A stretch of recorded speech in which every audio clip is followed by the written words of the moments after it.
क्या हम लोग इस सुबह के समय कुछ पल के मनन के लिए हमारे, अगर आप बाइबल लिए हैं तो मैं आपसे अनुरोध करना चाहता हूं कि कृपया करके बाइबल लीजिए और मेरे साथ दूसरे कुरिन्थियों की किताब 4 अध्याय के 7वें वचन से 9वें वचन तक हम पढ़कर आज के इस मनन के भाव को हम शुरू करेंगे। तो मैं आपसे अनुरोध करना चाहता हूं कि अगर आप अपना बाइबल लिए तो कृपया करके मेरे साथ दूसरे कुरिन्थियों की किताब 4 अध्याय के 7वें वचन से लेकर के 9वीं आयत तक हम पढ़ेंगे।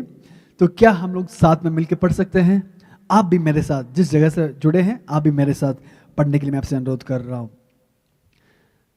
7वें वचन, परंतु हमारे पास यह धन मिट्टी के बर्तनों में रखा है कि यह असीम सामर्थ हमारी ओर से नहीं वरन परमेश्वर ही की ओर से ठहरे। हम चारों ओर से क्लेश तो भोगते हैं पर संकट में नहीं पड़ते, निरुपाय तो है पर निराश नहीं होते, सताए तो जाते हैं पर त्यागे नहीं जाते हैं, गिराए तो जाते हैं पर नाश नहीं होते हैं। एक सुंदर वचन का भाग परमेश्वर ने हमें दिए। इधर पौलुस कुरिन्थियों की किताब, कुरिन्थियों की कलीसिया से अपना एक संदेश देना चाहते हैं। कुरिन्थियों की किताब 2 भाग में बांटा गया, पहले कुरिन्थियों की किताब, दूसरे कुरिन्थियों की किताब और कुरिन्थियों के पत्री। तो टोटली पौलुस ने, हम बाइबल के अनुसार अगर हम देखेंगे तो पौलुस 2 पत्रियां लिखे हैं, परंतु हम लोग गौर से अगर हम पढ़ेंगे तो समझ में आएगा एटलीस्ट 5 बार कुरिन्थियों की कलीसिया के लिए पौलुस 5 बार, एटलीस्ट 5 बार पत्रियां लिख रहे हैं। उसमें से विश्वास करते हैं कि यह तीसरा पत्री है। दूसरे कुरिन्थियों की किताब पहले अध्याय से 7वें वचन तक हम जब पढ़ेंगे तो 7वें अध्याय तक अगर हम पढ़ेंगे तो वो तीसरा पत्री का भाग है। उस तीसरे पत्री के भाग में से 4 अध्याय के 7वें वचन आज हम लोग पढ़ के शुरू कर रहे हैं। तो इधर हम देख पा रहे हैं कि परंतु हमारे पास यह धन मिट्टी के बर्तनों में रखा है कि असीम सामर्थ हमारी ओर से नहीं परंतु परमेश्वर की ओर से ठहरे। तो पौलुस किस विषय में बता रहे हैं? कुरिन्थ की कलीसिया एक बहुत बड़ी मुसीबतों से होकर गुजर रहे हैं। अब ऐसी स्थिति हुआ है, बहुत सारे प्रॉब्लम्स कलीसिया के अंदर, अंदरूनी तनाव, बाहरी तनाव के कारण अब कुछ लोगों के विश्वास हिल रहा है, कुछ लोगों की पवित्रता हिल रहा है। अब ऐसे माहौल पर पौलुस जो उनकी आत्मिक पिता है, उनका जरूरी है कि उनकी काम है, इनकी जिम्मेदारी है कि अपने कलीसियों को दृढ़ बनाना है। तो उसी कारण से पौलुस इस पत्री लिखते वक्त इस भाग को लिख रहे हैं कि परंतु हमारे पास यह मिट्टी के बर्तनों में रखा है कि क्या है वो धन। उसके दूसरे भाग में हम पढ़ में आएंगे कि यह असीम सामर्थ हमारी ओर से नहीं परंतु परमेश्वर की ओर से ठहरे। तो पौलुस ये कहना चाहते हैं कि परमेश्वर ने हमारे इस मिट्टी के बर्तनों के अंदर, मिट्टी के बर्तन यानी हमारे शरीर के अंदर, परमेश्वर हमें मिट्टी से इस शरीर को रचा है और अपनी सांस और आत्मा को फूका है हमारे अंदर। तो इसलिए इसी कारण से हम लोग जीवित मनुष्य हुए हैं, हम लोग मिट्टी का बर्तन है। तो उसी शैली में पौलुस कह रहे हैं कि परमेश्वर अपना धन इस मिट्टी के बर्तनों के अंदर निक्षेप किया है। तो क्या है वो चीज? मिट्टी का बर्तन की जो इलस्ट्रेशन है, किस लिए वो पौलुस कह रहे हैं? हम सब लोग जानते हैं कि मिट्टी के बर्तन उतना स्ट्रांग नहीं रहता है, वो ब्रिटल रहता है, वो टूट सकता है, कभी भी टूट सकता है। अगर दबाव आ गया, तनाव आ गया तो टूट सकता है। हाँ, हमारी जिंदगी कैसे है? कहीं ना कुछ प्रॉब्लम हो गया, कुछ तनाव आ गया तो जल्दी से जल्दी भटक जाते हैं, जल्दी से गुस्सा हो जाते हैं, हम लोग निराश हो जाते हैं, हम लोग टूट जा सकते हैं। तो पौलुस उसी शैली में कह रहे हैं कि हम मिट्टी का बर्तन है, परंतु परमेश्वर उस मिट्टी के बर्तनों के अंदर अपना महान असीम धन, अपना सामर्थ उस मिट्टी के बर्तनों के अंदर भरना चाहता है। तो वो हम क्या देख पा रहे हैं कि मिट्टी के बर्तन की विशेषता क्या है? वो खुद अपने आप एक ताकत को दिखा नहीं सकता है, अपने आप के अंदर एक ताकत नहीं है। तो बाहरी या अंदरूनी तनाव जब आएगा तो वो टूट सकता है, परंतु पौलुस कह रहे हैं कोई अब डरने की आवश्यकता नहीं है। इस मिट्टी के बर्तनों के अंदर परमेश्वर अपना असीम सामर्थ्य भरना चाहते हैं। परमेश्वर ने अपना इस महान धन, असीम सामर्थ्य, अपना जो निक्षेप है वो दूसरे कहीं पे भी निक्षेप करना नहीं चाहता था, परंतु इस मिट्टी के बर्तनों को चुने हैं जो अपने भी निशक्ति है, जो अपने भी सामर्थ्य नहीं है। परमेश्वर ने एक मेटल का, एक लोहे के पात्र में भरे नहीं है, परंतु परमेश्वर अपना धन इस मिट्टी के बर्तनों के अंदर रखना चाहता है। परमेश्वर, उसका मतलब क्या है कि परमेश्वर कह रहे हैं कि भाई बेटा, मैं आपको चुना हूं ताकि आपके अंदर मेरे सामर्थ को समा सकता हूं, आपके अंदर मेरे सामर्थ को मैं भर सकता हूं और आपके द्वारा बड़े कामों के अंजाम मैं दे सकता हूं। इसलिए पौलुस कह रहे हैं कि परमेश्वर अपनी धन इस मिट्टी के बर्तनों के अंदर भरा है। हम लोग इसकी योग्यता नहीं है, इस महान धन को प्राप्त करने की योग्यता हमारे अंदर नहीं है, परंतु उनकी असीम कृपा है कि हम लोग इसको पाए हैं। तो क्या हम देख पा रहे हैं कि परमेश्वर इस असीम कृपा को हमें हमारे अंदर भरने के लिए परमेश्वर चाहते हैं। परमेश्वर हमें चुने हैं। परमेश्वर की, अगर यीशु मसीह के समय पर अगर हम गौर देकर अगर हम पढ़ेंगे तो यीशु मसीह के वचनों में हम देख पाएंगे कि यीशु मसीह इस धरती पर आए यहूदियों के लिए, यहूदियों की छुटकारा के लिए, उनकी उद्धार के लिए यीशु मसीह आए। परंतु वही यीशु मसीह ने आगे जाकर के कह रहे हैं कि मुझे, यूहन्ना के रचित सुसमाचार 10वें अध्याय के 16वें वचन में हम पढ़ पाएंगे, और मेरे और भी भेड़े हैं जो इस भेड़शाला की नहीं, मुझे उनका भी लाना अवश्य है। तो यीशु मसीह के कहने का मतलब क्या है? परमेश्वर कह रहे हैं कि मैं जैसे आप लोगों को, यहूदियों को मैं चुना हूं, उसी तरह मुझे और भी भेड़े हैं जो मुझे इस भेड़शाला में लाने के लिए, वो दूसरी भेड़शाला का है परंतु इस भेड़शाला में लाने के लिए मुझे अवश्य है। मेरे पर एक जिम्मेदारी है, मुझे उनको भी चुनना अवश्य है। जैसे मैंने आप लोगों को चुना हूं, उसी तरह परमेश्वर बोल रहे हैं, प्रभु यीशु मसीह कह रहे हैं कि हम जैसे अन्य जातियों की भी चुनना, हम अन्य जातियों की छुटकारा के लिए भी परमेश्वर चाहते हैं। हम जैसे अन्य जातियों की उद्धार भी परमेश्वर चाहते हैं, यानी गैर यहूदियों की छुटकारा भी यीशु मसीह चाहते हैं। एक जगह पर यहूदियों की छुटकारा चाहते हैं, उसी जगह पर परमेश्वर इस दुनिया में आने की दूसरी मकसद गैर यहूदियों की छुटकारा होना, गैर यहूदियों की उद्धार होना परमेश्वर की मकसदों में से एक मकसद था। इसलिए परमेश्वर कह रहे हैं कि और मेरी और भी भेड़े हैं जो इस भेड़शाला की नहीं, मुझे उनका भी लाना अवश्य है।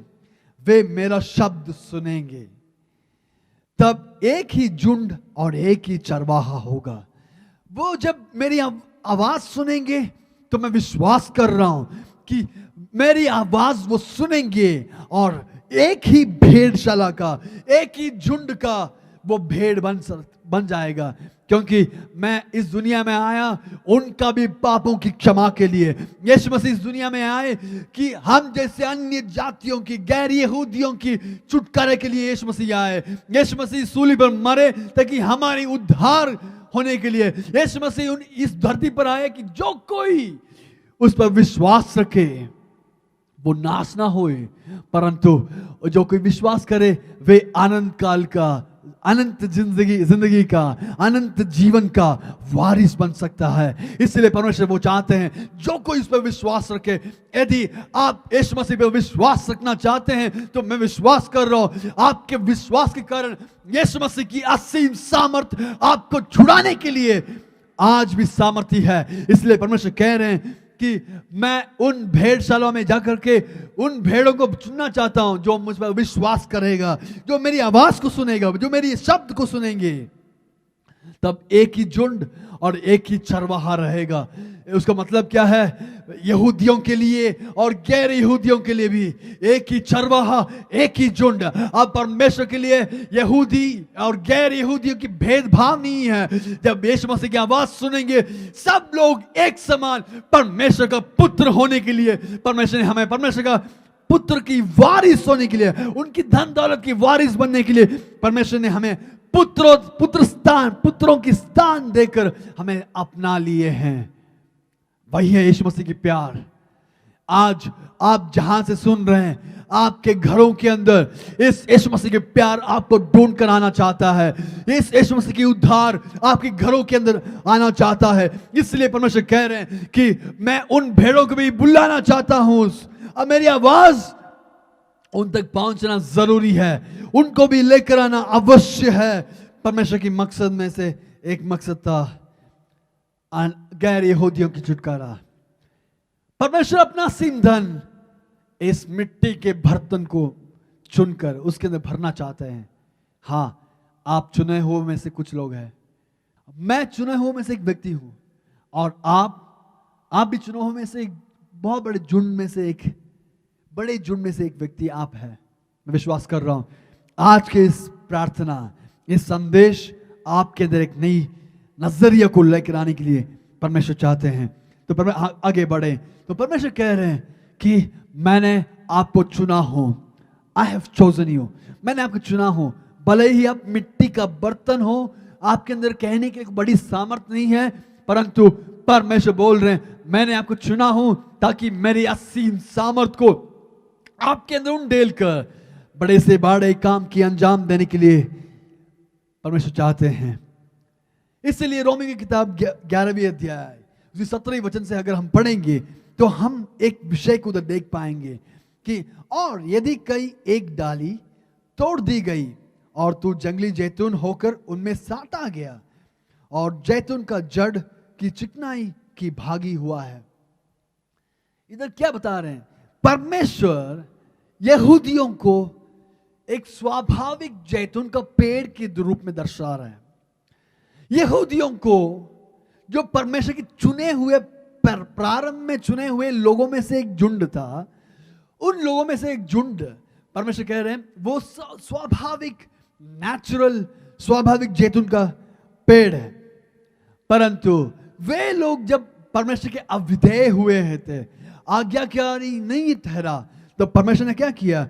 उनके डालियों को तोड़ दिया और हम जैसे गैर यहूदियों को, यानी उस भाषा में ऐसे लिखा है कि जंगली जैतून, यानी जो सच्चा जैतून नहीं है, स्वाभाविक जैतून के पेड़ नहीं है, परंतु जंगली जैतून का पेड़ की डाली बने हुए हम लोग, हमको उस डालियों को काट कर स्वाभाविक जैतून से साटा गया था, ग्राफ्ट किया गया था। उसका मतलब क्या है कि मैं इतने दिन बुरे फल रहा था, परंतु जब स्वाभाविक और अच्छे पेड़ से मैं साटा गया तो मेरा फल में एक परिवर्तन होगा, मेरे जो स्वभाव में परिवर्तन होगा, क्योंकि मेरा जड़ जो है वो स्वाभाविक जड़ है। परमेश्वर कहना चाहते हैं हाँ, मैं इस दुनिया के कूप में, पाप के कूप में, पाप के कीचड़ में गिरा हुआ व्यक्ति, परमेश्वर ने मुझे उधर से उठाया, अपने हाथ से उठाया और यीशु मसीह नाम की चट्टान पर खड़ा किया। यानी यीशु मसीह नाम का महान पेड़ के एक भाग बनाकर मुझे भी परमेश्वर ने बना दिया ताकि अच्छे फल मैं ला सकूं। परमेश्वर यही कहना चाहते हैं कि मैं जंगली जैतून, रोमी की किताब 11वीं अध्याय के 17वें वचन से मैं पढ़ रहा हूं, यदि कई एक डाली तोड़ दी गई और तू जंगली जैतून होकर उनमें साटा गया और जैतून का जड़ का चिकनाई की भागी हुई है। उसके 19वें वचन में पढ़ना चाहता हूं, फिर तू कहेगा डालियां इसलिए तोड़ी गई कि मैं साटा जाऊं। हाँ, मुझे साटने के लिए परमेश्वर ने किन्हीं डालियों को तोड़ दिया था। हाँ, जो आज्ञाकारी नहीं ठहरे उनको, उस डालियों को तोड़ दिए। परमेश्वर कह रहे हैं जो विश्वास कर रहे हैं, जो आज्ञाकारी बन चुके हैं, जो परमेश्वर की आवाज को सुनकर हाँ जी प्रभु जी हुजूरी हो प्रभु, आपकी जो राज है आप मेरे अंदर होने पाए। यदि आप कहेंगे, यदि परमेश्वर को आप आह्वान करेंगे, यदि परमेश्वर को आपकी जिंदगी में आह्वान करेंगे, परमेश्वर कह रहे हैं मैं उनकी जिंदगी में आना चाहता हूं। और परमेश्वर ने क्या किया? उस जंगली डालियों को तोड़कर परमेश्वर ने स्वाभाविक डालियों से, स्वाभाविक पेड़ से परमेश्वर ने साट दिया है। कारण क्या है? मुझे, ताकि मैं अच्छे से अच्छे फल ला सकूं। परमेश्वर यही मकसद से आपको भी बुला रहे हैं। यदि आप आवाज सुनकर परमेश्वर को मौका देंगे, परमेश्वर आपके हृदय के द्वार पर खटखटा रहे हैं, यदि आप उनको बुलाएंगे, उनकी आवाज सुनकर उनको आपके घर के अंदर, आपके दिल के अंदर स्वागत करेंगे, तो परमेश्वर आपके अंदर एक नई काम करेंगे। वो काम क्या है? परमेश्वर उन जंगली डालियों से, जंगली पेड़ से काट कर आपको, यानी इस दुनियाधारी, इस दुनिया के संसार की वेशभूषण, संसार की जो चाल चलन है, इस पाप की जो चाल चलन है, उस पाप की चाल चलन से काट कर परमेश्वर ने हमें उस अच्छे पेड़ से चाटना चाहता है, ताकि वो पेड़ के अच्छे फल हम ला सके। इसलिए परमेश्वर कह रहे हैं कि डालियां इसलिए तोड़ी गई कि मैं साटा जाऊं। 20वीं वचन, भला वे तो अविश्वास के कारण तोड़ी गई, परंतु तू विश्वास से बना रहता। देखिए, वो किस लिए तोड़ा गया? वो जो डालियां किस लिए तोड़ी गई? परंतु वो तो अविश्वास के कारण तोड़ी गई, परंतु तू विश्वास कर रहा है। यदि तुम विश्वास से बना रहोगे तो क्या होगा? परमेश्वर आपको उस पेड़ में साटना चाहता है। अगले लाइन में पढ़ना चाहता हूं, वे तो अविश्वास के कारण तोड़ी गई, परंतु तू विश्वास से बना रहता है, इसलिए अभिमानी ना हो परंतु भय मान। हाँ, तुम अभिमानी होने की जरूरत नहीं है। हाँ, परमेश्वर ने एक बड़ा काम हमारे अंदर किए हैं, अब अभिमानी नहीं होना है। हम लोग विश्वास किए, इसलिए परमेश्वर ने हमें उस स्वाभाविक पेड़ से साटा गया, परंतु परमेश्वर कहना चाहते हैं कि अब अभिमानी ना हो, घमंडी ना हो, परंतु यहोवा का भय मान, परमेश्वर का भय मान। इसलिए अभिमानी ना हो, यह परंतु भय मान। अभिमानी होने की जरूरत नहीं है, हम भय मानना जरूरी है, क्योंकि जब परमेश्वर ने स्वाभाविक डालियों को ना छोड़ी तो तुझे भी ना छोड़ेगा। जब स्वाभाविक डालियों को परमेश्वर ने नहीं छोड़ा तो क्या हमें परमेश्वर बख्शेंगे? नहीं। यदि आप परमेश्वर पर विश्वास रखते हुए अंत तक विश्वास योग्य ठहरेंगे, परमेश्वर के आगमन पर हमें भी उठा लिए जाएंगे। इसलिए परमेश्वर कह रहे हैं, यदि स्वाभाविक डालियों को परमेश्वर ने तोड़ा तो उनको नहीं छोड़े तो हमको भी नहीं छोड़ेंगे। इसलिए घमंडी ना हो, अभिमानी ना हो, परंतु यहोवा का सदैव भय मान, यहोवा का भय मान। आपको जो प्रार्थना आपने जो किए थे वो प्रार्थना का उत्तर मिल गया होगा। आपको जो काम की जरूरत था वो काम मिल गया होगा। आपकी जो आवश्यकता था वो आवश्यकताएं पूरी हुई होगी। आप सोच रहे होंगे अब क्या है, अब तो अभी कोई जरूरत नहीं है यीशु मसीह की ढूंढने की।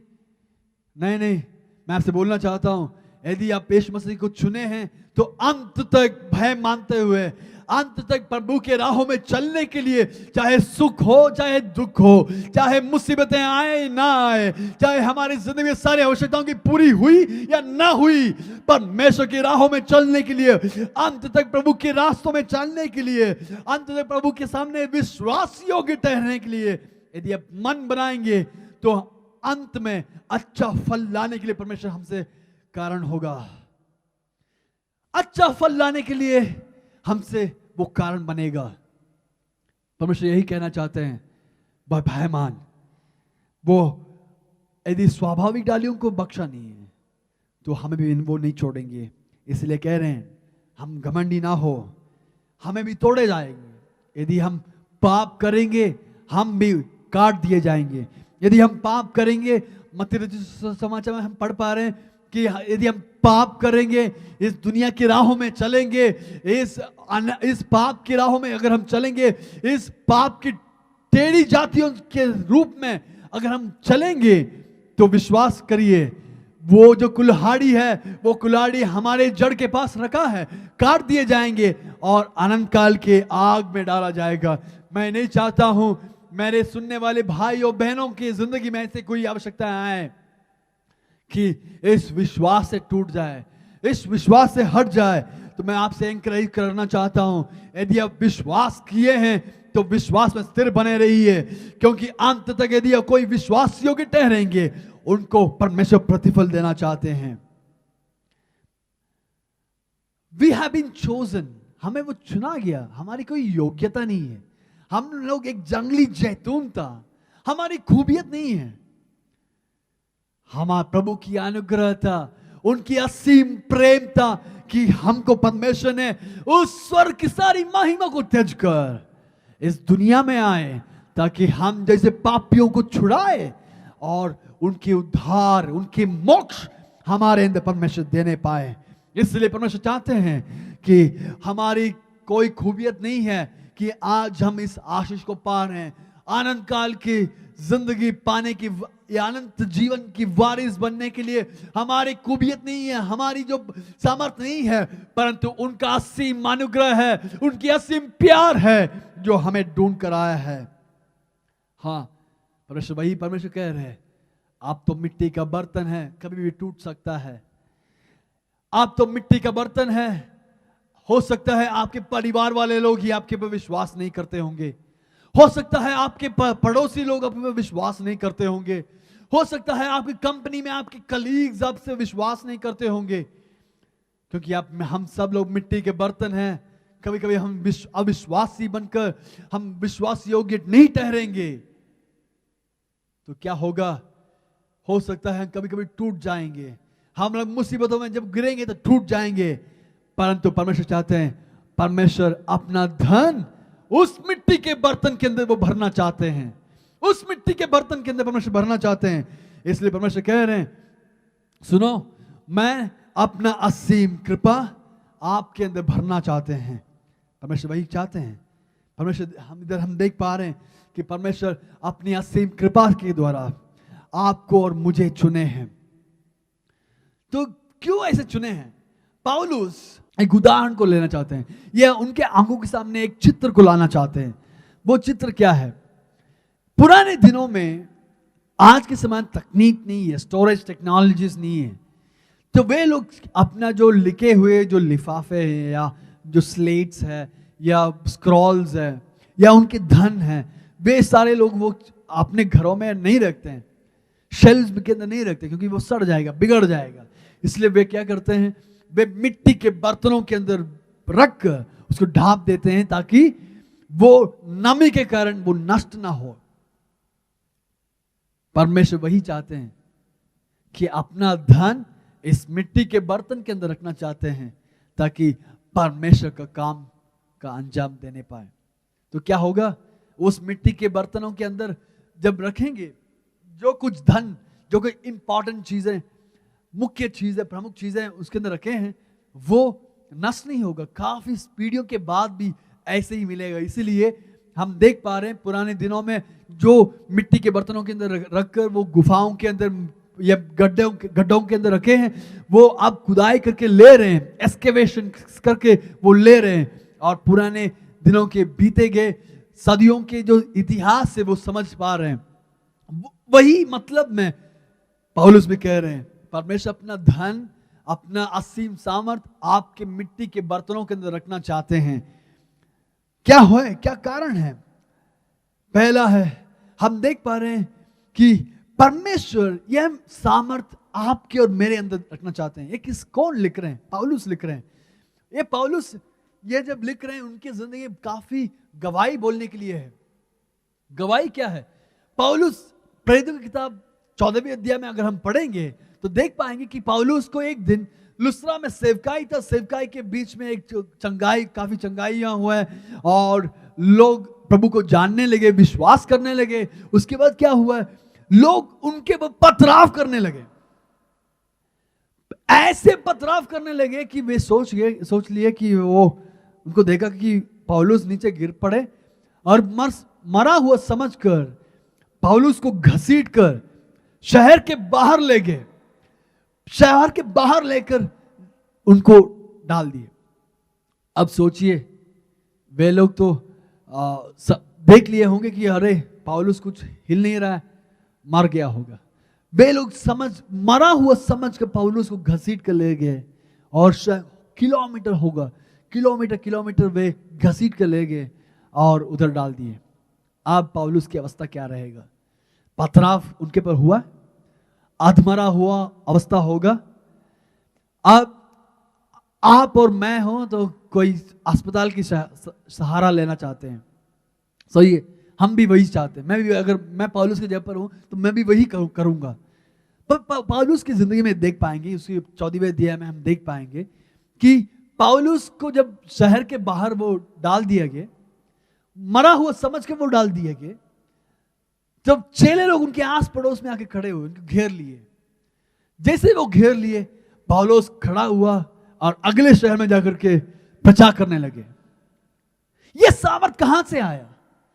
ये ऐसे सामर्थ कहां से आया? अरे पौलुस, आपको दर्द नहीं है, आपको विश्राम करना है, आपके वो पथराव हुआ है, घाव हुआ है, घायल हुए, लहू बह रहे, तो अब आपको अभी रेस्ट लेना है, पट्टियां बांधना है। परंतु क्या कर रहे हैं आप अगले मिनिस्ट्री के लिए जा रहे हैं। क्या है वो ताकत? उनको आगे बढ़ने में, इतने बड़ी पथराव होने के बावजूद भी, जान की सवाल होने के बावजूद भी उनको आगे बढ़ने की क्षमता कहां से मिलती है? पौलुस कह रहे हैं परमेश्वर ने उनकी असीम सामर्थ इस मिट्टी के बर्तन के अंदर भर दिया ताकि मैं टूट ना जाए। परमेश्वर का वादा वही है। पौलुस अपने अनुभव से कह रहे हैं कि मुझे घसीटा गया, मेरे पथराव हुआ, मेरे ताड़नाएं हुए, सताव हुआ। पौलुस आपका कौन है?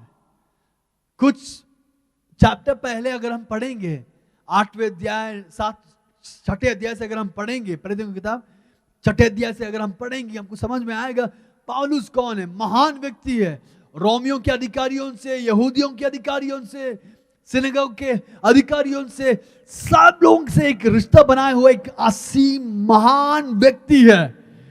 और इतना तक कि वो दमस्कस के रास्ते में जा रहे हैं, किस लिए? उधर रहने वाले मसीहियों को ताड़ना देने के लिए जा रहे हैं।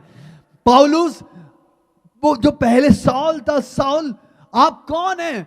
महान व्यक्ति है, घमंडी व्यक्ति है, आपके सामने कोई खड़ा नहीं हो पाएगा क्योंकि आपके पूरे अधिकार उनके आपके कंधों पे है। आपके सामना करने के लिए किसी को धैर्य नहीं है। मसीही लोग उनके भयभीत होकर वो छिपे हुए हैं। अब ऐसी स्थिति पर परमेश्वर का एक दर्शन काफी था, वो उनके जिंदगी परिवर्तन होने के लिए। परमेश्वर का एक दर्शन काफी था उनके घमंड को तोड़ने के लिए। परमेश्वर की एक दर्शन काफी था उनके जिस मकसद से जा रहे थे उस मकसद को बदलने के लिए। एक दर्शन काफी था। पौलुस, आप एक मिट्टी का बर्तन है, वो जानना जरूरी है, वो याद रखना जरूरी है। आप सोचेंगे कि आप महान व्यक्ति हैं, परंतु पौलुस आप क्या कह रहे हैं? मैं तो मुझसे होगा, मैं बड़े से बड़े काम का अंजाम दूंगा, रोमी सरकारों को मैं बहुत बड़ा काम करके दूंगा, ऐसे कहने के लिए बहुत अधिकार रहने वाला एक व्यक्ति है। परंतु पौलुस, एक दर्शन काफी था आपकी जिंदगी का मकसद बदलने के लिए। एक दर्शन काफी था महान व्यक्ति एक क्षण भर में वो अंधा होने के लिए। एक दर्शन काफी था उनके जिस मकसद से गए थे उसके विपरीत मकसद उनके अंदर डाउनलोड करने के लिए एक क्षण काफी था, एक दर्शन काफी था। परमेश्वर कह रहे हैं, बेटा वही सामर्थ जो तुझे साउल से पौल बनाया, वही सामर्थ जो तुझे द्रोही से, विद्रोह करने वाला व्यक्ति से एक परमेश्वर का दास बनकर रहने के लिए सहायता किया, वही सामर्थ जिसके द्वारा रोमी सरकार यहूदियों के लिए लाभ बना हुआ है, उससे अधिक परमेश्वर ने अपने सामर्थ्य तेरे ऊपर डाल उंडेला ताकि पथराव होने के बावजूद भी आप टूट ना जाए, परंतु अगला मीटिंग, अगला प्रचार करने के लिए आपको सामर्थ्य बनाए। आज ये संदेश सुनने वाले कोई है तो मैं आपसे बोलना चाहता हूं कि यदि आप टूटे हुए हैं, आप सोचिए आप भी मिट्टी का बर्तन है, मैं भी मिट्टी का बर्तन हूं, हम कभी भी टूट सकते हैं, परंतु आप टूटने में बहुत तनाव आ सकता है, परंतु सारे समस्याओं के बावजूद भी मुझे बनाए रखने वाला एक सामर्थ परमेश्वर इस मिट्टी के बर्तन के अंदर वो उंडेलना चाहता है। इस सामर्थ की विशेषता क्या है? इस सामर्थ वही सामर्थ है जो इस ब्रह्मांड को सृष्टि किया है। वो वही सामर्थ है जो आप आज जो कुछ देख रहे हैं, सारा तारागण, इस धरती और आकाश को सृष्टि किया है। वही सामर्थ आपके अंदर उंडेला गया है। वही सामर्थ प्रेरितों की किताब में कलीसिया के प्रारंभ करने के लिए पवित्र आत्मा की सामर्थ बना रहा। वही सामर्थ एक साउल को पौलुस बनाया। वही सामर्थ यीशु मसीह के सुसमाचार पढ़ते वक्त हम देख पाएंगे कि वही सामर्थ कोड़े को चंगाई किया। वही सामर्थ मुर्दे को जिलाया। वही सामर्थ अंधों को आंख दिया, लंगड़ों को चलने के लिए सहायता किया। वही सामर्थ परमेश्वर आपके और मेरे अंदर, मेरी बलहीनताओं में उनके सामर्थ को उंडेलना चाहते हैं, ताकि आपके अंदर बड़े से बड़े काम आपके अंदर होने पाए। आपके अंदर जो छिपा हुआ खूबियत है उसको बाहर लेकर आने पाए, वो फलदायक बनाने पाए। इसलिए परमेश्वर अपना आत्मा को, अपनी सामर्थ को उंडेलना चाहते हैं। वही सामर्थ है। हम देख पाएंगे कि एफिशियंस की किताब पहले अध्याय में हम देख पाएंगे कि वही सामर्थ मुझे और आपको उद्धार दिया है। वही सामर्थ आपको और मुझे पाप की कूप से उठाकर मुझे उद्धार दिया हुआ परमेश्वर है। वही सामर्थ है। वही सामर्थ सिमसोन को जब बांधा गया था, क्षण भर में रस्सी को तोड़कर फिलिस्तियों को एक समान हजारों लोगों को एक व्यक्ति खड़े होकर उनके पर प्रहार करने के लिए सिमसोन से हुआ। कारण क्या है? वही सामर्थ है। वही सामर्थ से दाऊद और सिमसोन सिंहों को फाड़ दिया। वही सामर्थ से दाऊद ने गोलियत को हरा दिया। वही सामर्थ से एलीशा नामान की कोड़े को चंगा किया है। क्या हो रहा है? वही सामर्थ परमेश्वर आपके और मेरे अंदर भरना चाहते हैं। आपके अंदर, आपके और मेरे अंदर वो भरना चाहते हैं। वही सामर्थ से आग की ज्वाला को ठंडा किया, तलवार की धार से बच निकले, निर्बलता में बलवंत हुए, लड़ाई में वीर निकले। बलहीन हुए होंगे, हथियार नहीं रहेगा, परंतु सारे युद्ध में जीत निकल के, वीर निकलने के लिए कारण क्या है? परमेश्वर का असीम सामर्थ है। परमेश्वर का असीम सामर्थ आग की ज्वाला को ठंडा किया, सिंहों के मांद में उतर कर आया, सिंह के मुंह को बंद किया, तलवार की धार से बच निकले, निर्बलता में बलवंत बनाए। वही सामर्थ है। अब्राहम जब 99 साल के था, परमेश्वर ने क्या किया? उनको दर्शन देके कहा, आपसे तुम अब्राहम नहीं कहलाएगा, परंतु अब से तुम अब्राहम कहलाएगा। मतलब क्या है? उसमें छिपा एक मतलब है कि परमेश्वर अब्राहम से अब्राहम बनाया, उसके नाम के साथ अपना नाम जोड़ दिया, साराई से सारा बनाए, ताकि उनके नाम से अपना नाम जोड़ दिया, ताकि उनके बलहीनताओं में, उस मिट्टी के बर्तन में मेरा सामर्थ को मैं उंडेलूंगा। ताकि पिछले काफी सालों से बच्चों के लिए वेट कर रहे थे, इस अब्राहम और साराई जिस बच्चे के लिए वेट कर रहे थे, वो बच्चे नहीं, बच्चे से अधिक एक जाति का पिता बनाने के लिए, जाति का माता बनाने के लिए उस सामर्थ से होगा। अब्राहम, आप सोच रहे होंगे एक बच्चा काफी है, परंतु परमेश्वर कह रहे हैं, परमेश्वर अपना सामर्थ को आपके अंदर उंडेलेंगे, ताकि आप अनेक जातियों का पिता बन पाएगा। वही सामर्थ से परमेश्वर आपको भरना चाहते हैं। वही सामर्थ से दाऊद चरवाहा से एक राजा बना। वही सामर्थ से यूसुफ एक दास से मिस्र देश का फिरौन से निचले स्थान, प्रधानमंत्री के स्थान पर आ गए। वो क्या है? गॉड में ordinary man becomes extraordinary with the extraordinary power of God. इस साधारण मनुष्य, असाधारण व्यक्तित्व बनने का कारण क्या है? परमेश्वर का इस असाधारण सामर्थ के कारण। मैं आपके लिए बोलना चाहता हूं, और एक बार बोलना चाहता हूं, परमेश्वर की असाधारण सामर्थ के कारण साधारण व्यक्ति असाधारण व्यक्ति बन सकता है।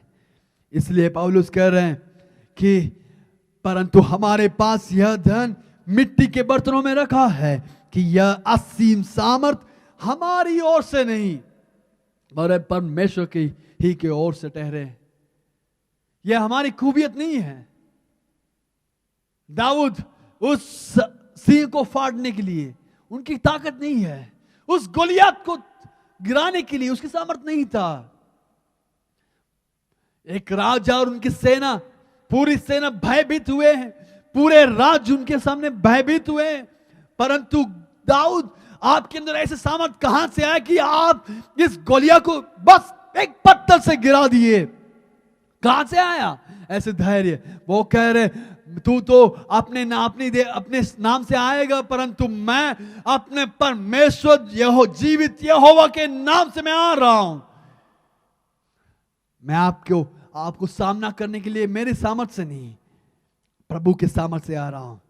इसलिए कह रहे हैं परमेश्वर इस मिट्टी का इस बर्तनों के अंदर अपना धन, इस असीम सामर्थ को भर दिए, ताकि हम ना कहने पाए कि ये मेरा सामर्थ्य है, मेरे खूबियत है।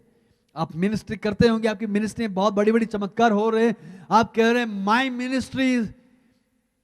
नहीं, मैं बोलना चाहता हूं भैया बहन, यह आपकी और मेरी मिनिस्ट्री नहीं है, प्रभु की सामर्थ्य है। हम बस एक इंस्ट्रूमेंट है, हम बस एक उपकरण है, हम बस एक औजार है जिसके द्वारा इस महान सैनिक, इस महान सेना की अधिपति हमें उपयोग करते हुए इस राज्य में राज कर रहे हैं। परमेश्वर यही चाहते हैं, उनकी असीम सामर्थ हमारी ओर से नहीं, हम ना कहने पाए कि इस असीम सामर्थ हमारी ओर से नहीं, वरन परमेश्वर ही की ओर से ठहरे। इसलिए परमेश्वर मिट्टी के बर्तनों के अंदर भरना चाहते हैं।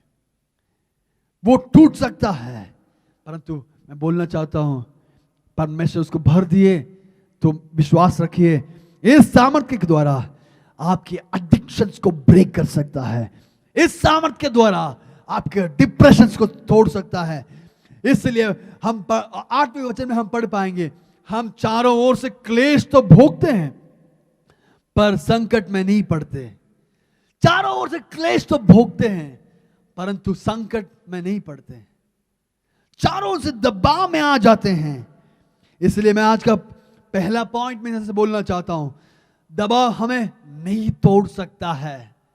जब तक इस मिट्टी के बर्तनों के अंदर प्रभु की असीम सामर्थ्य रहेगा, जब तक आप विश्वासियों के ठहरेंगे, जब तक उस डाली में इस जंगली जैतून की डाली उस स्वाभाविक पेड़ में लगा रहेगा, तब तक मैं आपसे बोलना चाहता हूं दबाव हमें नहीं तोड़ सकता है। आपके अंदर जो खूबियत है वो परमेश्वर लेकर बाहर लेकर आएगा। कारण पर कैसे? प्रभु की सामर्थ्य से। Pressure can not break us, tensions can not break us. इसलिए हम चारों ओर से क्लेश तो भोगते हैं पर संकट में नहीं पड़ते। मैं इधर एक छोटा सा इलस्ट्रेशन बोलना चाहता हूं। पुराने दिनों में मैं अपना एक बचपन की एक अनुभव बोलना चाहता हूं। पुराने दिनों में अगर हम लोग स्कूल में एक पानी का बोतल ले जा रहे हैं, आज के समय अच्छे क्वालिटी का बॉटल्स नहीं है, उन दिनों में हमारे बचपनों में या हमारे माता पिता के बचपनों में छोटे से बिस्लरी का कोई बॉटल्स होगा, उस बॉटल्स बैग के अंदर रखेंगे तो क्या होगा, पानी पीने के खाली बोतल रखेंगे तो बुक्स के दबाव के कारण वो सिकुड़ जाएगा। उधर हम देख पा रहे हैं कि वो दबाव के कारण वो बॉटल्स वो उसका शेप आउट हो जाएगा। तो हम लोग क्या करते थे, हवा भरकर अच्छी तरह से ढक्कन को बांध देते, ढक देते थे। कारण क्या है, वो बैग के अंदर रखने के बावजूद भी दबाव आएगा भी, उसके अंदर हवा होने के कारण वो दबेगा नहीं, उसका शेप आउट नहीं होगा। अगले दिन भी इस बॉटल्स को उपयोग कर सकते हैं। वही एक इलस्ट्रेशन से परमेश्वर पौलुस हमसे बोलना चाहते हैं। परमेश्वर ने अपना असीम सामर्थ इस मिट्टी के बर्तनों के अंदर रखे ताकि वो टूट ना जाए, वो टूट ना जाए। परमेश्वर दबाव दबाव हमें नहीं तोड़ सकता है। कारण क्या है? परमेश्वर अपना सामर्थ हमारे अंदर भर दिया है। मैं यही वचन दूसरे एक वर्ष में पढ़ना चाहता हूं। We are pressed in every side by troubles. मुश्किलों के द्वारा हम लोग हर तरीके से, हर दिशा से हम लोग दबाए गए, but we are not crushed. हम निचोड़ नहीं दिए गए। We are not crushed. We catch it from every direction, but we don't let them squeeze the life out of us. ऐसे दबाव आ जाएगा कि हमारे अंदर से जान निकल जाएगी, परंतु परमेश्वर अपना असीम सामर्थ हमारे अंदर रखें ताकि हमारे अंदर जो खूबियत है, हमारी जो आशीष है, वो स्थिर रहने पाए। इस हद तक कि वो दबाएगा, इस हद तक कि वो इंग्लिश में दूसरे वर्षन में हम एनकेजीवी में हम पढ़ पाएंगे कि we were hard pressed but not suffocated. हम लोग इतना दबाएंगे कि सफोकेट हो जाएंगे। We were not crushed. हम लोग दबाए नहीं गए, निचोड़े नहीं गए।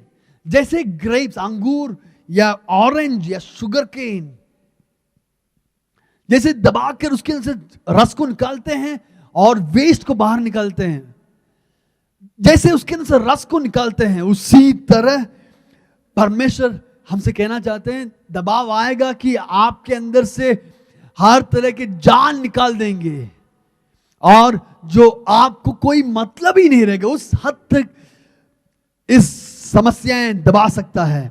परंतु परमेश्वर कह रहे हैं मैंने अपना सामर्थ आपके अंदर उंडेल दिए हैं। फाइनेंशियल प्रेशर्स, आर्थिक तंगियों के कारण दबाव में आ सकते हैं। इसलिए हम देख पा रहे हैं पिछले दिनों में हम कुछ न्यूज आर्टिकल्स पढ़े हैं कि बड़े से बड़े बिजनेस टाइकून्स, बड़े व्यापारी लोग, बड़े बड़े व्यापारी लोग खुदकुशी कर रहे हैं क्योंकि समस्याओं के कारण वो टूट चुके हैं। जब दबाव आ गया, आर्थिक दबाव आ गया, तनाव आ गया, तो वे टूट चुके हैं। वे अपनी जिंदगी को अंत करना चाहते हैं। कारण क्या है? वो तनाव को संभालने के लिए उनके अंदर क्षमता नहीं है। परंतु परमेश्वर कह रहे हैं मैंने अपना असीम सामर्थ्य से इस मिट्टी के बर्तन के अंदर भर दिए हैं। दूसरा point, confusions will not discourage us. भ्रम हमें हतोत्साहित नहीं करेगा। भ्रम हमें हतोत्साहित नहीं करेगा। हाँ, कंफ्यूजन आ सकता है, हम कैसे बढ़े इस लॉकडाउन के समय पर, कल हम कैसे करें, बिजनेस कैसे होगा। बड़े से बड़े बिजनेसमैन के लिए उनकी जिंदगी में अगर हम देखेंगे तो उनके रोलिंग कैश उनके अंदर नहीं है। तो क्या हम देख पा रहे हैं उनके जिंदगी में एक आशीष तो है, पर क्या हुआ है? अब दे कंफ्यूज्ड, भ्रम में आ गया कि कैसे करें, कल कैसे इसको निभाएंगे, कैसे समस्याओं को निपटाएंगे, कैसे हम आगे बढ़े। उस तरीके से वे लोग कंफ्यूज हुए हैं। We were perplexed but not in despair. वचन में ऐसे लिखा है निरुपाय तो है पर निराश नहीं होते।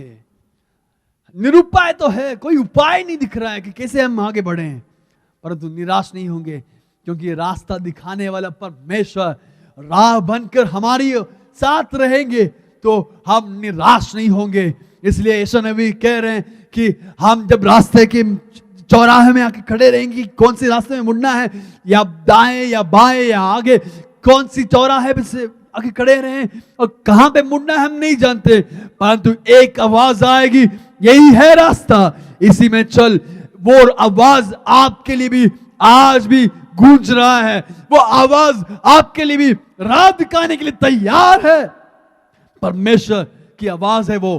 परमेश्वर आपको कहना चाहते हैं बेटा, बहन, बेटी, मैं आपको इस तरीके से आपको आगे बढ़ाना चाहते हैं। हम भ्रम में आ गए होंगे परंतु हतोत्साहित नहीं होना है, आप टूटना नहीं है, आप डिस्करेज नहीं होना है, हम लोग निराश नहीं होना है। धैर्य बनाए रखिए। प्रभु आपके लिए राह दिखाने के लिए सामर्थी परमेश्वर है। इसलिए पौलुस रोमी की किताब 8वें अध्याय में हम पढ़ पा रहे हैं कि कभी कभी हम कैसे प्रार्थना करना हम नहीं जानते हैं, कैसे हम किस तरीके से किन्हीं विषयों के लिए प्रार्थना करना हम नहीं जानते हैं। इसलिए परमेश्वर क्या करेंगे? परमेश्वर आप ही आहे भर भर कर हमारे लिए वो विनती करता है। मैं आपके लिए पढ़ना चाहता हूं रोमियो की किताब 8वें अध्याय के 26वें वचन। इस रीति से आत्मा भी हमारी दुर्बलता में सहायता करता है। हमारी दुर्बलता में सहायता करने वाला एक पवित्र आत्मा है। वही पवित्र आत्मा की सामर्थ आज आप हमारे इस मिट्टी के बर्तनों के अंदर वो भरना चाहते हैं। इसलिए परमेश्वर पौलुस कह रहे हैं, इसी रीति से आत्मा भी हमारी दुर्बलता में सहायता करता है, क्योंकि हम नहीं जानते कि प्रार्थना किस रीति से करना चाहिए, परंतु आत्मा आप ही ऐसी आहे भर भर कर जो बयान से बाहर है हमारे लिए विनती करता है। हम नहीं जानते कैसे आगे बढ़ना है, हम नहीं जानते कैसे प्रार्थना करना है, परंतु परमेश्वर आपके लिए प्रार्थना करने के लिए, वो सहायता करने के लिए, आपको मदद करने के लिए, आपकी बलहीनताओं में सहारा देने के लिए हमेशा साथ रहने वाला परमेश्वर आपके साथ बने रहेगा। उन पर विश्वास रखिए, उन पर दृढ़ता के साथ आगे बढ़िए, क्योंकि मदद करने के लिए परमेश्वर आपके साथ रहेगा। इसलिए परमेश्वर कह रहे हैं कि संसार के अंत तक मैं सदैव तेरे साथ रहूंगा। परमेश्वर ने एक जगह पर अपने आज्ञाएं दिए हैं, पर आज्ञा देकर वो चलेगी नहीं गए, परंतु परमेश्वर कह रहे हैं संसार के अंत तक मैं सदैव तेरे साथ रहूंगा, तेरे संग रहूंगा। मैं तेरे संग रहकर तेरे हाथों के साथ मेरे हाथ, तेरे पैरों के साथ मेरी पैर, तेरे जीवों के साथ मेरी जीव, तेरे होठों के साथ मेरी होठें काम करेगा। हाँ, कौन से बिजनेस मीटिंग में आपको जाना है उनको बुलाइए। If you are confused, take the help of God. परमेश्वर की सहारा ले, ताकि परमेश्वर आपको सहायता कर सकता है। निरुपाय तो है, परंतु हम निराश नहीं होंगे। तीसरा भाग मैं आपके लिए बोलना चाहता हूं, सताए तो जाते हैं पर त्यागे नहीं जाते हैं। नवी वचन में हम पढ़ पाएंगे, सताए तो जाते हैं परंतु त्यागे नहीं जाते हैं। विरोध हमारे हौसले को नहीं तोड़ सकता है। विरोध हमारे हौसले को नहीं तोड़ सकता है। ऑपोजिशन विल नॉट डिमोरलाइज अस। मैं तीसरा पॉइंट में आना चाहता हूं। सताव हो सकता है, विरोध हो सकता है, परसिक्यूशन हो सकता है, सताव हो सकता है मिनिस्ट्री में सताव, परिवार के अंदर सताव, आपके काम के अंदर सताव, आपके बिजनेसों के अंदर सताव। हाँ, सताव तो होगा जरूर, परंतु आप हताश नहीं होंगे, आपके हौसले नहीं टूटेगा। कारण क्या है? सहारा देने के लिए, सामर्थ देने के लिए परमेश्वर आपके साथ रहेगा। राह खोलने के लिए परमेश्वर आपके साथ रहेगा। क्या हम बोल रहे हैं? हालेलुया। विरोध हमारे हौसले को नहीं तोड़ सकता है। हमारे विरोध हमारे मनोबल को नहीं तोड़ सकता है, नहीं गिराएगा, क्योंकि सहारा देने के लिए परमेश्वर इस मिट्टी के बर्तन के अंदर अपना असीम सामर्थ को भर दिया है, अपनी असीम सामर्थ को भर दिया है। ग्रीक वर्ड में इस परसिक्यूशन को अगर हम गौर से पढ़ेंगे तो उसका मतलब है टू परस्यू, या पीछा करना। जैसे एक शिकारी अपने शिकार को पीछे होकर उसको धनुष तीर लगाता है, तीर मारता है, उसके पीछे पीछे फॉलो कर उसको गिराता है, उसी तरह शिकारी के रूप में आने वाले बहुत सारे समस्याएं हैं। आपको पीछा करने वाले बहुत सारे जलतना का बल हो सकता है, बहुत सारे स्पिरिट ऑफ रिजेक्शन हो सकता है, बहुत सारे मुसीबतें हो सकता है। कहीं पे भी जाएं आप एक फेलियर बनकर रहेगा, कहीं पे भी जाएं आप एक टूटे हुए त्यागे गए व्यक्ति बन सकते हैं।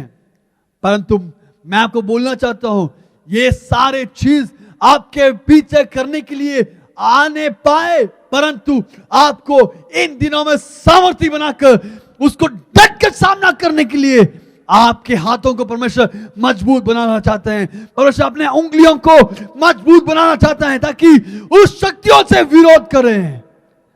मैं व्यक्ति के बारे में नहीं बोल रहा हूं, मैं बोलना चाहता हूं वो ऐसी आत्माएं जो आपको ताड़ना दे रहा है, ऐसी आत्माएं जो आपको सता रहा है, नींद के समय पर सता रहा है, सोते वक्त सता रहा है, बिजनेसों में सता रहा है, अपने पारिवारिक जिंदगी में सता रहा है, कौन सा है वो शक्ति जो कुछ सता रहा है, आज खड़े हो जाइए। परमेश्वर आपके हाथों को मजबूत बनाना चाहता है, आपकी आत्मिक मनुष्य को ऐसे साल से भरना चाहता है ताकि इस दुष्ट आत्माओं को आप हैंडल कर सके। परमेश्वर कह रहे हैं, डू नॉट गिव अप। आप हो सकता है आप जब दौड़ रहे हैं, आपको पीछा होने वाला वो शक्तियों को आप देख नहीं पाएंगे, परंतु हमको महसूस होगा कि वे लोग पीछे हैं। अपनी जान बचाने के लिए जब आप दौड़ रहे हैं तो पीछे आने वाली शक्तियों को आप कभी भी देख नहीं पाएंगे, परंतु आपको महसूस होगा कि कोई है। आज परमेश्वर कह रहे हैं आप डरिए मत, आप खड़ा होकर के इस महान सेनाओं के विरोध में जाने के लिए परमेश्वर सहायता करेगा। मैं व्यक्ति के बारे में नहीं बोल रहा हूं, मैं दुष्ट आत्माओं की शक्तियों के बारे में कह रहा हूं। इधर हम क्या देख पा रहे हैं, इसलिए इसी वचन मैं अंग्रेजी में एक दूसरे वर्षन में पढ़ना चाहता हूं। But we know that God knows what to do. परमेश्वर जानता है कि क्या करना है। We have been spiritually terrorised. हम लोग इस दुष्ट आत्मा ने हमारे जिंदगी में ऐसी आतंक मचा दिए कि हम लोग स्पिरिचुअली टेरराइज हो गए, हम लोग भयभीत हुए हैं, हम लोग टूट चुके हैं, हम लोग सताए गए हैं। रात के समय मैं आत्मा में महसूस कर रहा हूं ऐसे काफी लोग हैं जो नींद करते वक्त दुष्ट आत्माओं से सताए जा रहे हैं। मैं आपके लिए आज प्रार्थना करना चाहता हूं। रात के समय सताए जाने वाले, नींद करते वक्त आपको सताने वाली दुष्ट आत्माएं, उसके बल परमेश्वर आज तोड़ना चाहते हैं। आप जिस घर में बैठ के सुन रहे हैं उस घर के अंदर परमेश्वर की आत्मा आपको आजाद करने के लिए मैं आपके लिए प्रार्थना करना चाहता हूं कि यीशु मसीह के नाम से आज इस संदेश के द्वारा अब आजाद होने पाए। उस दुष्ट आत्मा की पकड़ यीशु मसीह के नाम से वो हमेशा के लिए टूटने पाए, चंगाई होने पाए, चंगाई होने पाए, चंगाई होने पाए। परमेश्वर मुझसे कह रहे हैं कि ऐसे दुष्ट आत्माएं जो आपको रात के समय ताड़ना दे रही है, उसकी जो जुआ है, उसकी अधिकार है, परमेश्वर आज तोड़ रहे हैं। God is setting you free. परमेश्वर आपको आजाद कर रहे हैं। We have been spiritually terrorized, but God hasn't left our side. परमेश्वर हमारा सहारा हमेशा देता रहा। परमेश्वर हमारा सहारा हमेशा देता रहा। पहले कुरिन्थियों की किताब 16वें अध्याय के 9वें वचन में ऐसे लिखा है, पाउल अपने बारे में कह रहे हैं कि क्योंकि मेरे लिए एक बड़ा और उपयोगी द्वार खुला है और विरोध बहुत से हैं। मेरे लिए एक बहुत बड़ा सफलता देने वाला एक द्वार खुला है, उपयोगी द्वार खुला है, एक बड़ा द्वार खुला है।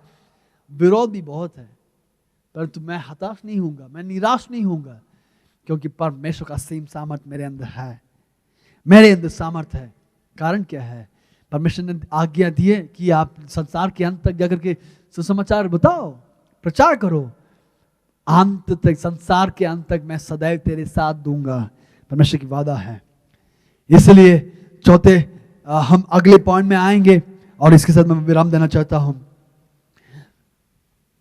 We are struck down but not destroyed. गिराए तो जाते हैं पर नाश नहीं होते। गिराए तो जाते हैं परंतु हम नाश नहीं होते हैं, हम लोग गिराए जाते हैं। इसलिए मैं बोलना चाहता हूं, hard fall will not destroy us. कठिन बुरी तरीके से नीचे गिरे होंगे परंतु वो टूट नहीं पाएगा, क्योंकि परमेश्वर कह रहे हैं कि मैं तेरे साथ समय हमेशा दूतों को रखवाला मैं तेरे लिए देना चाहता हूं। मैं एक वचन भजन संहिता से पढ़ना चाहता हूं। भजन संहिता 37 उसके 24वें वचन। चाहे वह गिरे तो भी पड़ा ना रह जाएगा, क्योंकि यहोवा उसके हाथ थामे रहता है। चाहे वह गिरे तो भी वो पड़ा नहीं रह जाएगा। वो गिर सकता है, हम सब लोग कहीं ना कहीं धक्का लगाकर गिर सकते हैं, परंतु हम पड़े नहीं रहेंगे। सहारा देने वाला परमेश्वर का हाथ आपको उठाने के लिए सहायता देगा। हम गिराए तो जाते हैं परंतु नाश नहीं होते। इसी वचन में एक दूसरे लैंग्वेज में पढ़ना चाहता हूं। But But we know that God knows what to do. We have been spiritually terrorized, but God hasn't left our side. We have been thrown down. हमें नीचे फेंका गया, but we have been broken. हमें नीचे तोड़ा गया.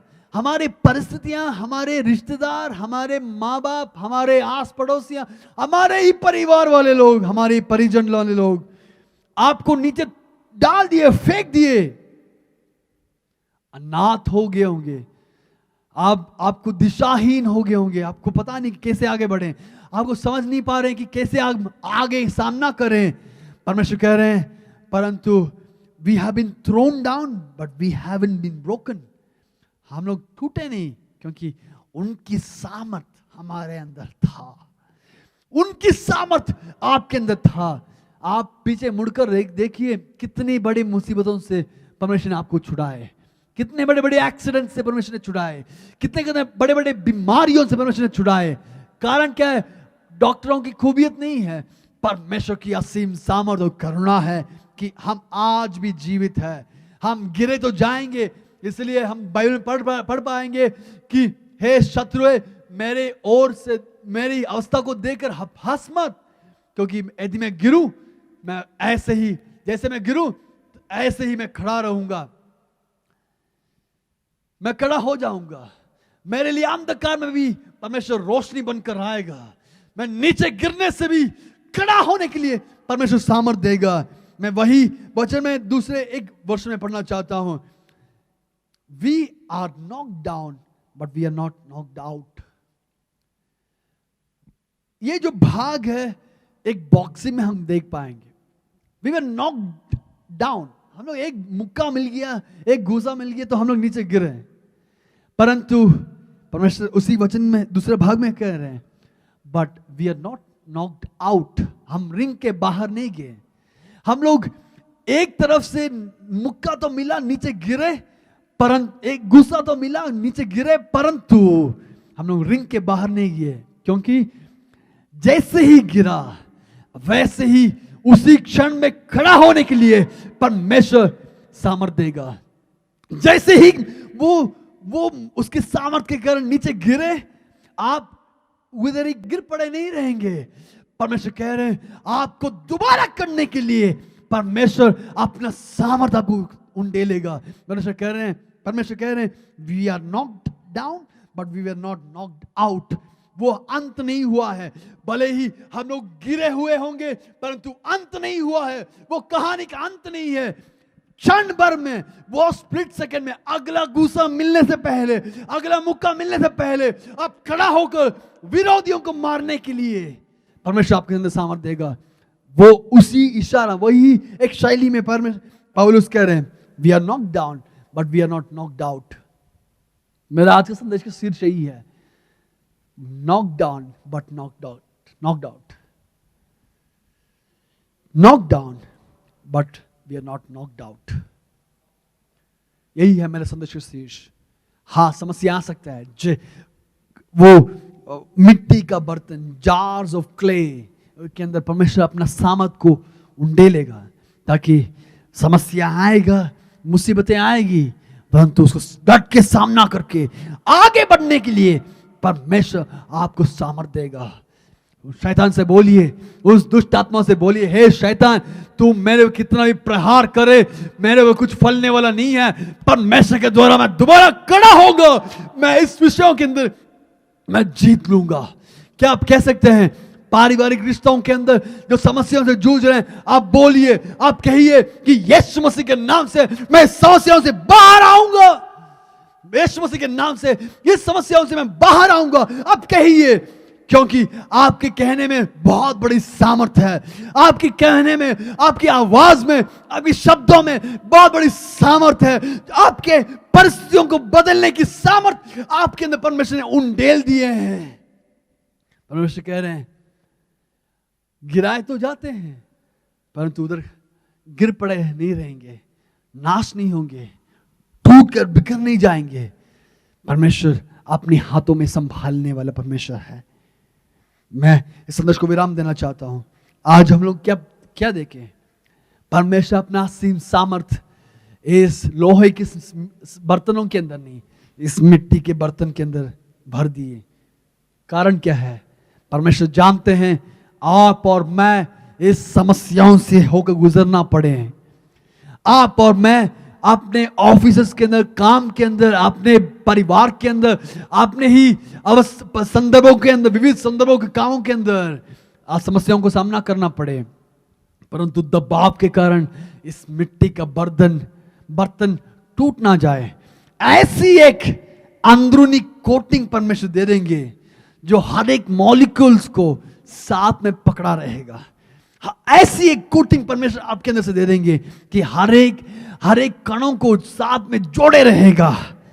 आप गिरने से भी टूटेंगे नहीं, गिरने से भी टूटेंगे नहीं, गिरने से भी टूटेंगे नहीं। मुक्का तो मिलेगा, परंतु आप नेक्स्ट क्षण में, नेक्स्ट सेकेंड में आप खड़ा होकर शत्रुओं पर प्रहार करने के लिए परमेश्वर आपके अंदर सामर्थ्य देगा। आप घमंडी नहीं होना है, आप अभिमानी नहीं होना है, भय के साथ हमारी जिंदगी बिताना जरूरी है। परमेश्वर पर विश्वास रखिए, अंत तक विश्वास योग्य ठहरिए, क्योंकि परमेश्वर के लिए आप बहुमूल्य व्यक्ति हैं। आपके परिवार वालों के लिए आप एक बहुमूल्य व्यक्ति नहीं होगा। हो सकता है आपके कंपनी में आप एक इंपॉर्टेंट व्यक्ति नहीं होगा, but for God you are very precious.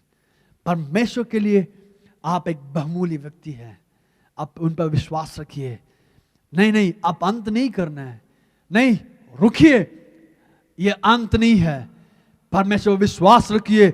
आपके किताब में नई पन्ना को जोड़कर नई अध्याय को लिखने के लिए परमेश्वर चाहते हैं। नई आपकी जिंदगी में एक नई कहानी की शुरुआत देने के लिए परमेश्वर चाहते हैं। जो बीत गया, सारे बीते हुए चीजों को आप भूल जाइए। परमेश्वर आज एक नई अध्याय, एक नई शुरुआत परमेश्वर देना चाहते हैं। उन पर विश्वास रखिए, उन पर विश्वास रखिए।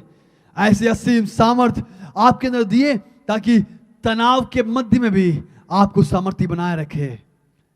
दबाव हमें नहीं तोड़ सकता है, भ्रम हमें हतोत्साहित नहीं कर सकता है, विरोध हमें हमारे हौसला को नहीं तोड़ सकता है, और भले ही हम नीचे गिरे हम नाश नहीं होगा।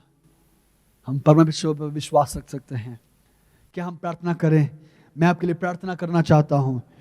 जितने लोग भी मेरी संदेश को सुन रहे हैं, हो सकता है अब अपने घरों में, ऑफिस के अंदर बैठ के सुन रहे होंगे, मैं आपके लिए बोलना चाहता हूं, इस संदेश आपके जिंदगी में एक बहुत बड़ा काम करने पाए।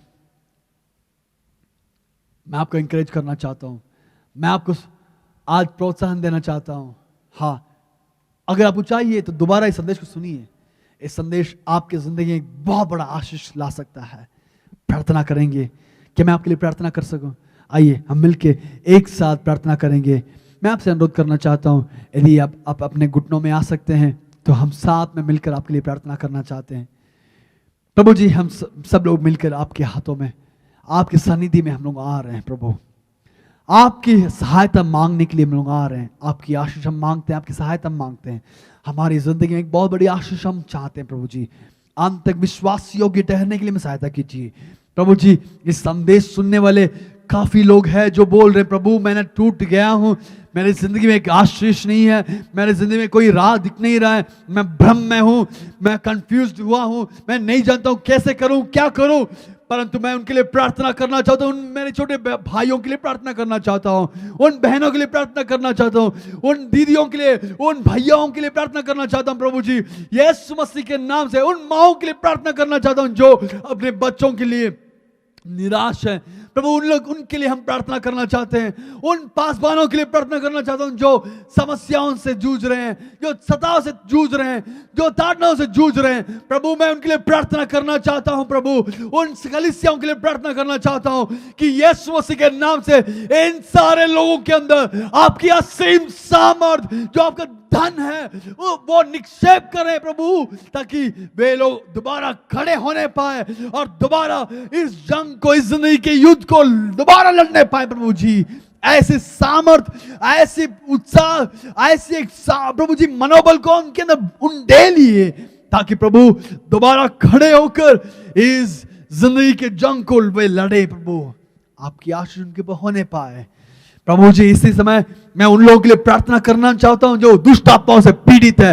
यीशु मसीह के नाम से उस जलटना की बल, उस दुष्ट आत्माओं की सताव यीशु मसीह के नाम से हमेशा के लिए अंत होने के लिए आपकी आजादी इनके ऊपर मैं घोषणा कर रहा हूं यीशु मसीह के नाम से। हे दुष्ट आत्माएं, तेरी अधिकार को हम तोड़ते हैं। आपकी आशीष प्रभु उन डेलने के लिए हम प्रार्थना करते हैं प्रभु। इस घरों के अंदर, इस जगहों के अंदर प्रभु जी आपकी सानिध्य से भरिए लॉर्ड। इनक्यूबेट प्रभु जी, ऐसे सानिध्य से भरिए ताकि वो सानिध्य के अंदर वो रहने पाए, आपकी आशीष होने पाए प्रभु जी। आपकी सहायता मांगते हैं, अनुग्रहित कीजिए। हमारी प्रार्थना आप सुनिए, हमारी प्रार्थना सुनने के लिए धन्यवाद करते हैं सब कुछ प्रभु यीशु मसीह के नाम से प्रार्थना सुनिए, कबूल कीजिए प्रभु जी।